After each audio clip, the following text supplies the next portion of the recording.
Hey, everybody. Welcome to 3.3 Cultural Patterns. Today, we are going to be focusing on the way that we see region and pattern, but using culture. So, again, one of the underlying themes of this entire unit is that cultural practices vary across geographical locations because of physical geography and available resources. So, today we're going to be taking a look at that through examining regions and patterns using regions. So by the end of this video, you should be able to explain patterns and landscapes of language, religion, ethnicity, and gender. So this includes regional patterns of language and religion and ethnicity and how that contributes to a sense of place. How it enhances this idea of place making and how that shapes the global cultural landscape. This includes things like language, ethnicity, and religion, which can either be centripetal or centrifugal forces. So, thinking back also to Unit 1 on region, we see regional patterns of language, religion, and ethnicity. And that is part of what shapes this cultural landscape. So it's all kind of related, all intertwined. So just to recap, sense of place is the unique attributes of a specific location that then evokes feeling and emotion that people might have about a place. It could be also part of this idea of distinctiveness. So, thinking about regions, regions share a common trait, a common characteristic, or a combination of characteristics. So, if we think about that within this idea of regional patterns, if we know what region a particular place is located, you should be able to make inferences about different traits, cultural traits that might be present in that place. So, a cultural realm, these are areas of the world that share cultural traits such as language families, religious traditions, food preferences, architecture, and or a shared history.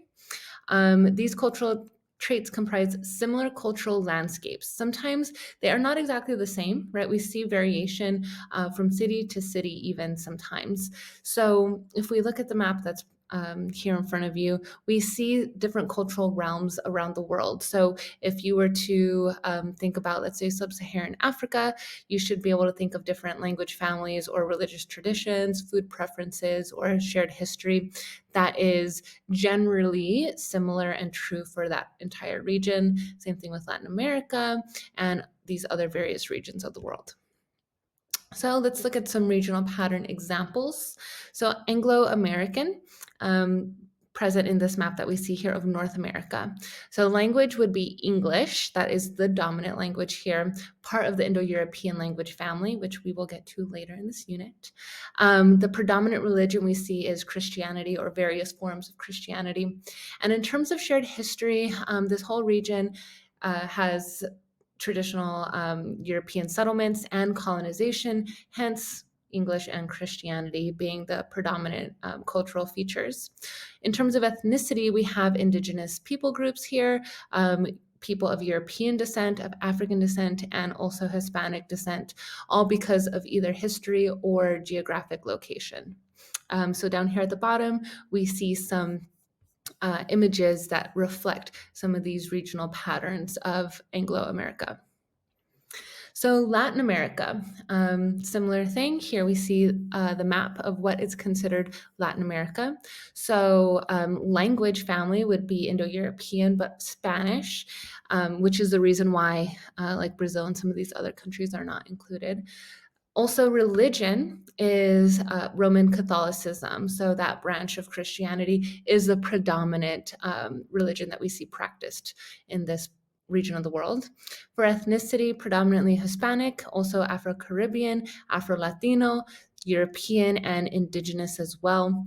And then in terms of shared history, colonized by Europeans. So these are just some of the features that, if you think about Latin America as a whole, these are some similarities that you're going to see from place to place within Latin America, and some examples down here.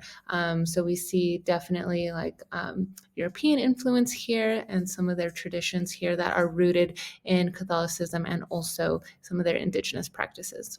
So, for centripetal and centrifugal forces, these are cultural factors that could include language, ethnicity, and religion.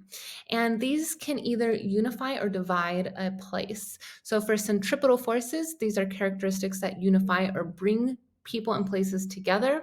This can provide stability. So, examples would be common language, common ethnicities, common religion.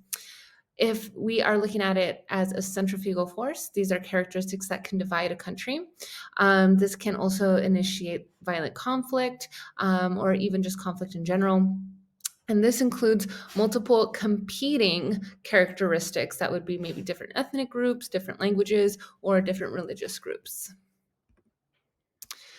So let's look at a couple of examples. So this one right here on the left is distribution of Shia Muslims in the Middle East. This is considered a unifying force for Iran. This is the religion of Iran, which gives people that common ground to unite.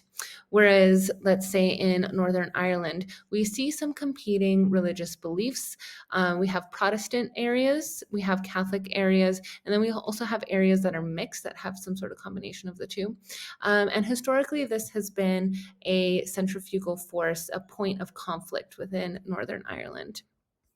So, just to recap, these regional patterns of language, religion, and ethnicity contribute to a cultural landscape, sense of place, and also language, ethnicity, and religion can either unite or divide places.